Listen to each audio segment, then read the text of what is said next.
can help sellers identify, yes, this is the go-to strategy here. This is going to be successful.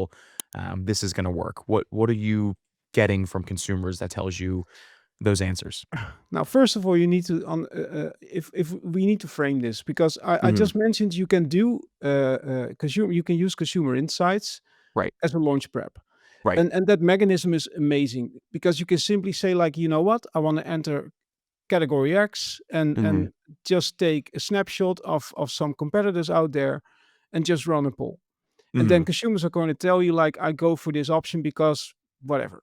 And Right. that information is going to give you very, very deep insights about maybe a value pack is better than just one piece, or a specific color is working the best in this category. If you have supplements, you should definitely target a specific serving size, Hmm. or now whatever. So, or so you just understand, like, okay, these are my product requirements. If I want to enter this space, I need to my product should have these unique features for sure. Hmm. But if it's an existing listing and you're optimizing an existing listing, then the whole story changes completely.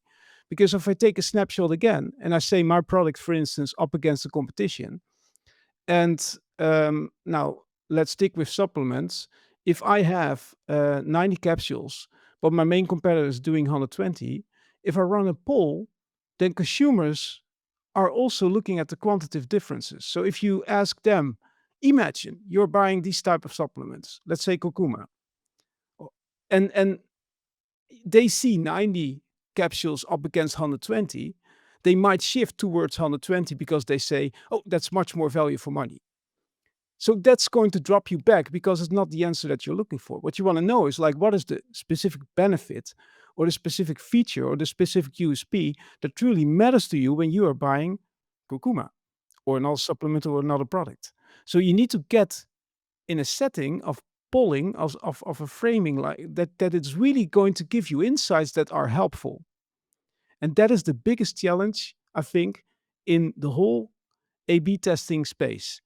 And I speak a lot about this. Like if you make a new image for your main image and you test your old against your new, then it's still the same product. So there's no difference there.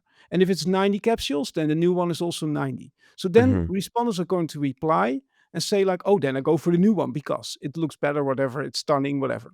And then Right. the design contest is won again. So that's great. But if you place that winning element in the category, then the whole dynamic changes completely. Everything changes. So and there you need to kind of figure out how can I create a poll setup, a survey that I'm placing my product in a specific scenario where I'm taking away specific bias that are just not going to help me if I get answers to that. I have to take it out of that. And then I get answers about specific benefits. And the way we do that, for instance, and that's like truly powerful with AI nowadays, you just make so I'm just going to explain something. So let's say you do some review analysis, and you Hmm. take the top positive themes that you find from review analysis. You take the pain points from review analysis, and maybe also some feature requests that you can find in review analysis. So that's one thing. That's the post sale analysis. Then the other part is that you say like, okay, what is my list of USPs? What is it that I'm really unique about? Now you take it all together and then you just write down your sales story. And what I mean by sales story is that you kind of figure out what is stopping the scroll. That's number one. From my opinion, like if I'm just looking at the pain points and the objection that I might be countered or that the benefits that I should highlight, whatever. What is stopping the scroll? In my opinion, my sales story. What's that I believe in? Second, what is the hook? So what is it that when I open up in my second image that I'm really showing something that people care about? Hmm. Hmm.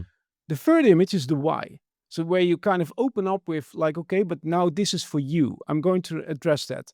Then you continue to the differentiator where you're going to highlight your value. Now it's much longer than this because I can continue to image 8.